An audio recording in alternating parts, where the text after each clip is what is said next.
Amarre de amor. Historia de brujería real basada en hechos reales. Nunca olvidaré la tarde en la que comenzó.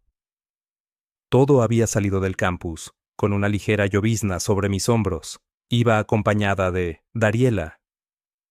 Mi mejor amiga me había invitado a su casa con la excusa de estudiar juntas para el examen de historia. Pero más que nada, porque buscábamos un refugio de la tormenta que empezaba a formarse en el horizonte. La casa de Dariela siempre me pareció un lugar peculiar. Era vieja con muebles y cortinas sucias, además de adornos y figurillas de porcelana que conformaban la colección de su madre. Tengo que admitir que sentía que me seguían con la mirada. Su abuela había sido una coleccionista, y esto mismo fue seguido por su madre, según decía ella, pero nunca entraba en detalles sobre qué tipo de cosas coleccionaba, además de esas cosas que parecían interesantes y raras.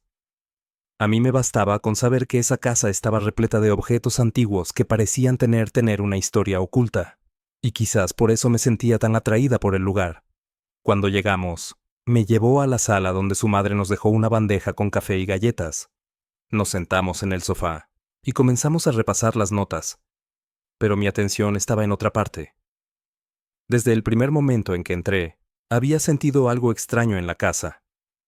No era la primera vez que estaba ahí. Pero esa tarde parecía más oscuro en un momento.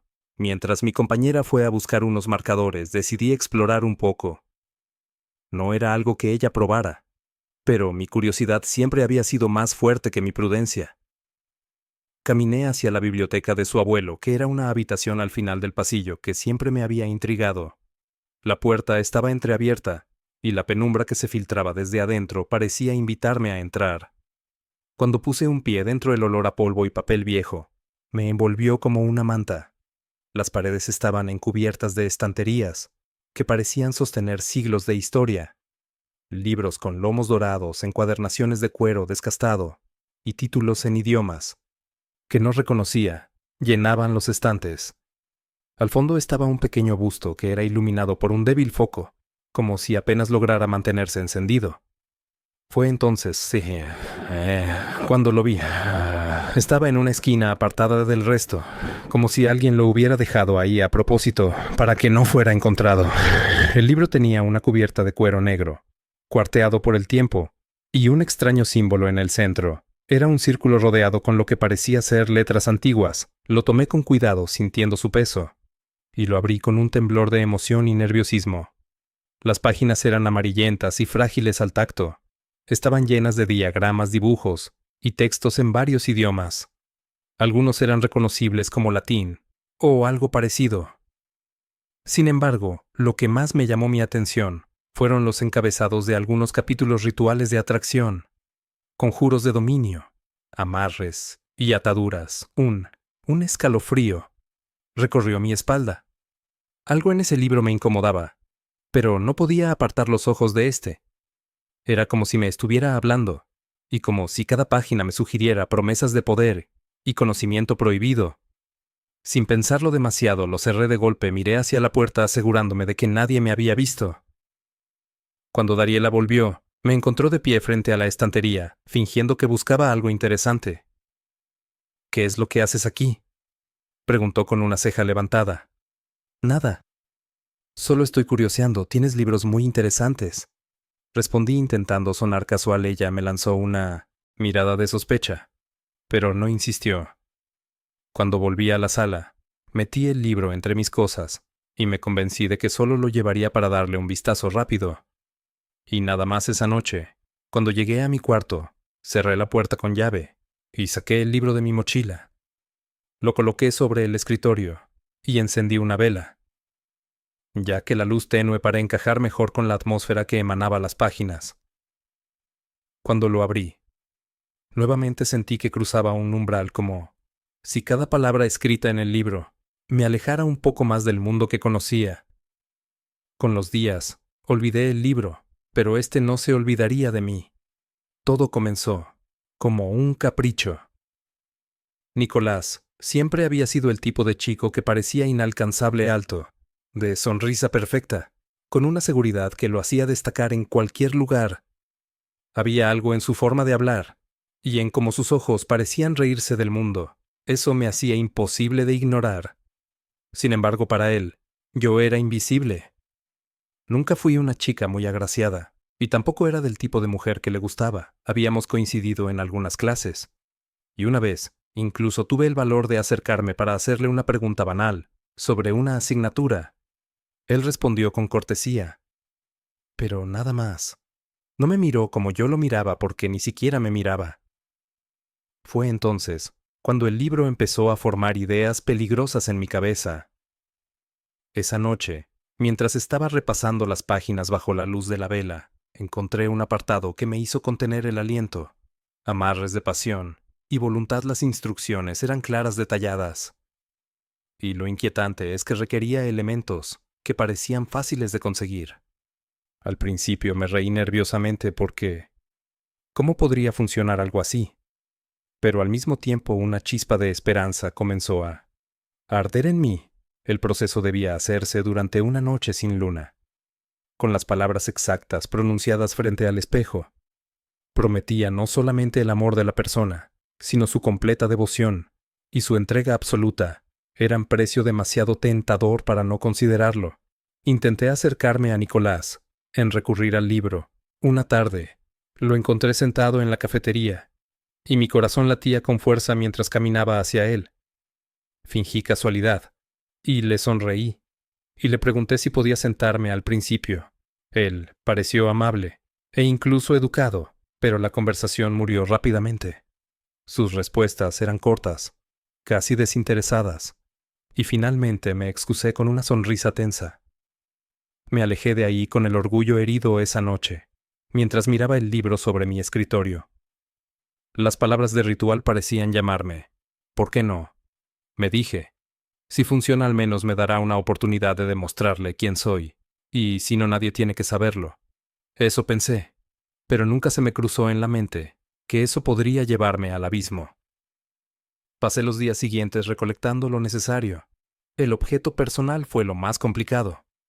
Un día, lo vi olvidarse de su sudadera en el gimnasio. No lo pensé dos veces, y la tomé antes de que alguien más lo hiciera. Mis dedos temblaban cuando la guardé en mi mochila, como si un extraño escalofrío recorriera a mi espalda. Esa noche sin luna, cerré la puerta de mi habitación, bajé las cortinas y encendí 3 velas negras, frente al espejo. Coloqué la sudadera de Nicolás frente a mí sobre el piso. La llave antigua que encontré en un mercado de antigüedades colgaba de una cuerda en mi cuello. En un cuenco mezclé los pétalos marchitos, la azúcar negra y unas gotas de mi sangre, las cuales obtuve al pincharme el dedo con una aguja mientras removía el brebaje. Las palabras del conjuro salieron de mis labios casi como un murmullo. No sé por qué, pero el aire en la habitación pareció cambiar. El calor de las velas se volvió sofocante, y por un momento sentí que alguien me estaba ahí, observándome, desde las sombras. La mezcla comenzó a burbujear en el cuenco, y un olor metálico se ascendió en el aire. El reflejo en el espejo parecía distorsionarse, como si una sombra se moviera detrás de mí. Pero no me atreví a mirar directamente al final del ritual. Tomé el brebaje y lo vertí cuidadosamente en el pequeño frasco. La instrucción final era clara. Debía asegurarme de que Nicolás lo bebiera, para que el hechizo se completara al día siguiente. Llevé el frasco conmigo y esperé una oportunidad, vigilando desde lejos, buscando un momento perfecto. Finalmente, durante una reunión en la facultad, lo vi dejando un pequeño termo en la mesa, mientras hablaba con un grupo de amigos. Aproveché la distracción para basar el contenido en su bebida. Sentía como mis manos estaban temblando de anticipación y miedo. Fue con los días que todo cambió. Nicolás comenzó a mirarme diferente. No fue algo inmediato, pero poco a poco noté cómo se acercaba más, y más cómo sus ojos se tendían en mí, con una intensidad que nunca antes había sentido. Al principio, me sentí eufórica. Ya había funcionado. El libro no me había mentido al principio. La atención de Nicolás era lo que siempre había soñado. Me buscaba entre los pasillos, me sonreía desde el otro lado del aula, y en más de una ocasión se acercó a mí, solamente para platicar. Su voz que antes sonaba confiada. Ahora se tornaba suave, casi vulnerable, como si yo fuera lo único que le importara. Al principio me embriagaba esa sensación de poder. El hechizo había funcionado, era mío. Pero no pasó mucho tiempo antes de que esa sensación se convirtiera en algo mucho más oscuro. A los pocos días, algo comenzó a cambiar en él. Sus ojos, que antes eran brillantes y cálidos, parecían perder su luz, su piel. Tomó un tono pálido y enfermizo, como si la vida misma se le estuviera escapando cuando lo veía. Me daba cuenta de que había dejado de ser el Nicolás que admiraba desde la distancia. Algo lo estaba consumiendo. ¿Estás bien? Le pregunté una tarde mientras él me esperaba fuera de mi clase. Sí. Solamente que no he estado durmiendo bien, respondió con una sonrisa débil. Pero no solamente era el cansancio. Su andar era más lento, y su voz más apagada. Incluso sus amigos comenzaron a notarlo en la cafetería. Lo vi sentado solo, con la mirada perdida. Escuché a uno de sus compañeros murmurar que había estado faltando los entrenamientos del equipo de fútbol, algo impensable para alguien como él, ya que amaba el deporte. Más que nada, una noche mientras intentaba conciliar el sueño, me despertó un ruido sutil. En la habitación, era un susurro apenas perceptible, como si alguien estuviera hablando muy cerca de mí. Bajito abrí los ojos, pero la habitación estaba completamente oscura, salvo por la tenue luz de la lámpara. Mi escritorio, me levanté lentamente, sintiendo un escalofrío recorriendo mi cuerpo. El libro seguía ahí, porque nunca tuve la intención de devolverlo, y aparte Dariela parecía no haber notado su ausencia. Intenté ignorarlo, pero al acercarme para apagar la lámpara y guardar el libro, noté que las páginas se habían movido o estaban abiertas en un nuevo apartado que no recordaba haber leído antes. Advertencias y retribuciones. El texto era ambiguo, pero dejaba algo claro. La energía que se toma siempre demanda un precio igual o mayor. Sentí como el aire de la habitación estaba pesado, como si algo invisible estuviera ahí, acompañándome. Me di la vuelta rápidamente, pero no había nada. Solo mi propio reflejo en el espejo, y aún así, tuve la aterradora sensación de que alguien más me estaba vigilando. Guardé todo y me fui a acostar, pero no pude dormir nada al día siguiente. Nicolás apareció en clase, pero apenas podía mantenerse en pie. Sus manos temblaban mientras tomaba apuntes, y su rostro estaba cubierto de un sudor frío después de la clase. Lo vi dirigirse al baño. Tambaleándose algo dentro de mí me impulsó a seguirlo. Cuando entré, lo encontré frente al lavabo sosteniéndose del borde, como si todo su cuerpo fuera a desplomarse. «Nicolás, ¿qué es lo que te pasa?», pregunté intentando sonar tranquila. No sé, me siento extraño», murmuró. De repente se dobló hacia adelante y comenzó a toser violentamente. El sonido era espantoso, como si estuviera desgarrando sus pulmones. Cuando levantó la vista, había una mancha de sangre en el lavabo. Mi corazón se detuvo en ese momento. «Creo que debo ir al médico», dijo, con una voz apenas audible. Luego salió tambaleándose, dejándome sola con el eco de su tos en el baño. Amigos, esa noche no pude dormir. Cada vez que cerraba los ojos, veía la sangre en el lavabo y el rostro demacrado de Nicolás. ¿Qué es lo que había hecho? ¿Era posible que el hechizo estuviera detrás de todo esto? Intenté convencerme de que era una simple coincidencia de que tal vez estaba enfermo. Pero algo dentro de mí sabía la verdad. Intenté convencerme de que era una simple coincidencia, que simplemente estaba enfermo. Pero algo muy dentro de mí sabía la verdad. Volví al libro buscando desesperadamente una forma de revertir el hechizo, pero las palabras parecían confusas, como si se burlaran de mi intento de corregir el error. Cuanto más leía, más claro era lo que había hecho. No podía deshacerme sin un precio todavía mayor. Mientras estaba revisando el libro, una y otra vez, sentí un escalofrío recorriéndome la espalda. Al levantar la vista, noté que la vela que había encendido comenzó a parpadear, pero lo hizo de una manera frenética, como si hubiera un viento. De pronto la llama se apagó, dejándome en completa oscuridad. Fue entonces cuando lo escuché una respiración profunda, que no era mía.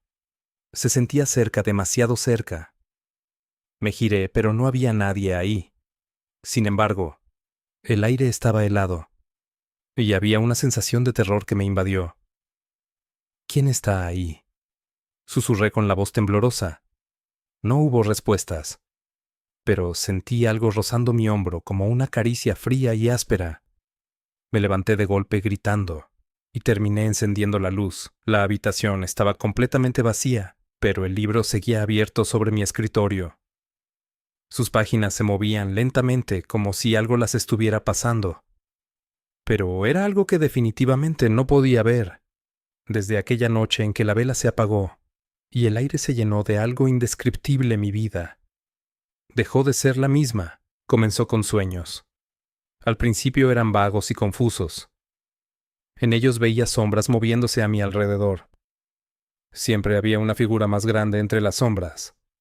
Un ser con ojos brillantes, que me miraba de cerca. «Esto es lo que querías, ¿no?», decía esa voz, profunda y burlona. Amor eterno a cualquier precio.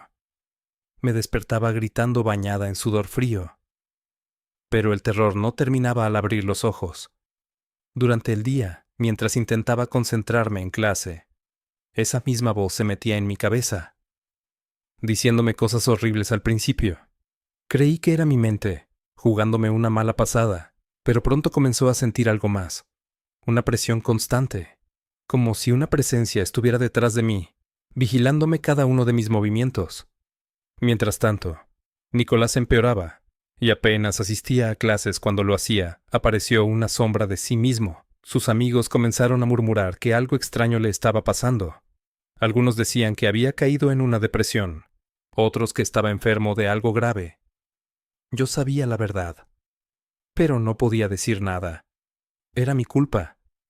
Le había hecho un hechizo de amor, que lejos de funcionar lo estaba matando. Un día lo encontré en los jardines de la universidad, sentado bajo un árbol con la cabeza entre las manos. Su piel estaba más pálida que nunca, y sus ojos estaban hundidos en unas ojeras tan oscuras, las cuales parecían unas profundas grietas en su rostro. Me acerqué sintiendo una mezcla de culpa y desesperación. «Nicolás, ¿estás bien?», pregunté, aunque ya sabía la respuesta. Él levantó la vista lentamente, y por un momento, creí que iba a derrumbarse. No sé qué me está pasando. Es como si algo estuviera dentro de mí quitándome todo. Sus palabras, helaron la sangre, porque no era solamente una enfermedad física, el hechizo lo estaba destruyendo desde dentro, como un veneno que no podía detenerse. Esa noche los susurros se volvieron gritos. Me desperté de golpe, y abrí los ojos y lo vi. Estaba en mi habitación, la figura de mis sueños, alta, deforme, con extremidades alargadas, y una sonrisa horrenda. Ahora me estaba observando desde la esquina oscura de mi cuarto. Intenté gritar, pero mi garganta estaba seca. La figura avanzó lentamente, y cada paso hacía que el aire se volviera más pesado. Justo cuando sentí que iba a colapsar, desapareció.